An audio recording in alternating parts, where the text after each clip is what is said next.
A 27-year-old man is in jail in Forsyth County. He stands accused of blackmailing a teen, demanding that she pay up to keep him from posting nude photos of her online. Now he is charged with sexual exploitation of a minor. Yeah, the FBI says sextortion is a crime that continues to victimize thousands of people across the country every single year. And committing it is easy, but the FBI tells John Sherrick preventing it isn't as easy, but it can be as well.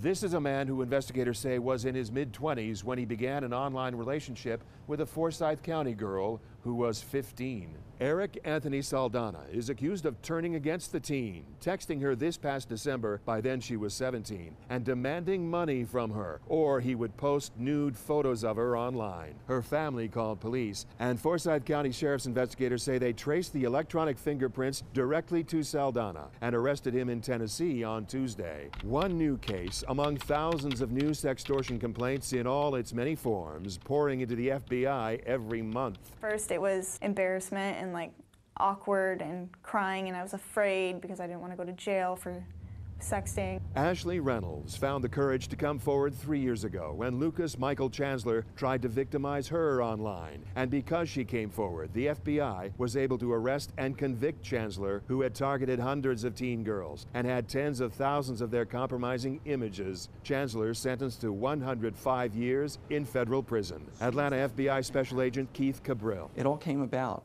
by one victim having the strength to stand up and say, I was a victim, I need someone to investigate this person. Just this past July alone, the FBI received 13,000 complaints about one type of sextortion, prompting the FBI to issue an alert describing the many sextortion schemes out there now, warning people again, do not store sensitive or embarrassing photos of yourself online or on your mobile devices. Never provide personal information of any sort via email, and don't pay extortion demands. Investigators say the Forsyth County teen may not be the only victim in their case against Eric Anthony Saldana. More charges are possible. In Forsyth County, John Sherrick, 11 Alive News.